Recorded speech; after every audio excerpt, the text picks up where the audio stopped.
Extension करणार का? आणि दुसरं जे प्रोजेक्टेड आहे, जे FDCM करणार आहे रेस्क्यू सेंटर, ते रेस्क्यू सेंटर कधीपासून सुरू करणार? टायगर सफारीचं चंद्रपूरचं काम कधी सुरू करणार? आणि तिसरी गोष्ट, वन विभागाचे जे कर्मचारी आहे हे वाघ आणि बिबट्यांना जेव्हा पकडतात याचे जे केज आहे, हे केज सगळे मॅन ऑपरेटेड आहे, म्हणजे दोरीने हे करायचं अजूनही आहे. तर वाईल्ड लाईफ रेस्क्यू केज जे रिमोट ऑपरेटेड, आता टेक्नॉलॉजीचा काळ आहे, इथून आपण रॉकेटचे दरवाजे उघडतो आणि आपला मात्र तिथला कर्मचारी हा अजूनही त्या जुन्या पद्धतीच्या, जे एका केजमधून दुसऱ्या केजमध्ये न्यायचं असेल, त्यांना दवाखान्यात न्यायचं असेल तर वाईल्ड लाईफ रेस्क्यू केज म्हणजे रिमोट ऑपरेटेड केज करणार आहे का? असे 3 स्पेसिफिक प्रश्न आहे. माननीय मंत्री महोदय या ठिकाणी उत्तर देतील अशी मला अपेक्षा आहे. मान्य अध्यक्ष महोदय, सन्मान्य सदस्य किशोर जोरगेवार यांनी या ठिकाणी भूमिका मांडलेली आहे की चंद्रपूर व्याघ्र प्रकल्पाकरता मान्यता मिळणार. केंद्र सरकारकडे तो प्रस्ताव पाठवलाय. मगाशी नाना भाऊंना मी सांगितलं की प्रत्येक जिल्ह्यामध्ये व्याघ्र सफारी करण्याकरता वन्यजीव महाराष्ट्र आणि केंद्र यांची अंतिम मंजुरी मिळाल्यानंतर ते होणार आहेत. परंतु किशोर जोरगेवारांनी त्या ठिकाणी नमूद केल्याप्रमाणे चंद्रपूर व्याघ्र सफारी करता प्रस्ताव केंद्राकडे आहे. त्या प्रस्तावाचा पाठपुरावा केला जात आहे. लवकरच त्याला मान्यता मिळेल असा माझा विश्वास आहे.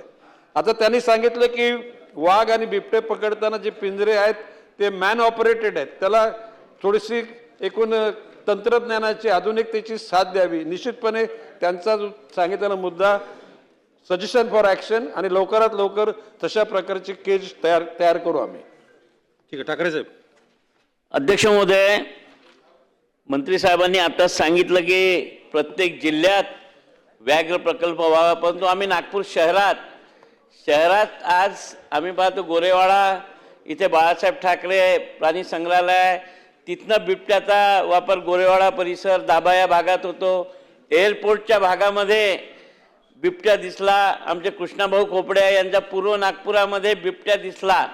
आता या नागपूर शहरामध्ये जर बिबट्याचा वावर असेल आणि लोकांच्या CCTV कॅमेऱ्यामध्ये तो कुत्र्यांना घेऊन जाताना दिसला, काही दिवसांनी माणसांना घेऊन जाईल, तर यावर वन विभाग काय उपाययोजना करणार? कारण की मागच्या वेळेस मंत्री साहेबांनी सर्वांच्या अशाच प्रश्नावर मीटिंग घेतली होती आणि गोरेवाडा प्राणी संग्रहालयाची भिंत उंच करण्यासाठी निधी देण्याची घोषणा केली होती, परंतु ते काम आताही झालं नाही आहे.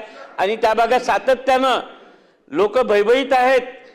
कुत्र्यांना घेऊन जात आहे, लोकांना दिसतोय, कारण की लोकांनी प्रत्येकाने आपल्या घरासमोर CCTV कॅमेरे लावले. ते फुटेज काढून आपल्या व्हॉट्सअपमध्ये ते पाठवतात.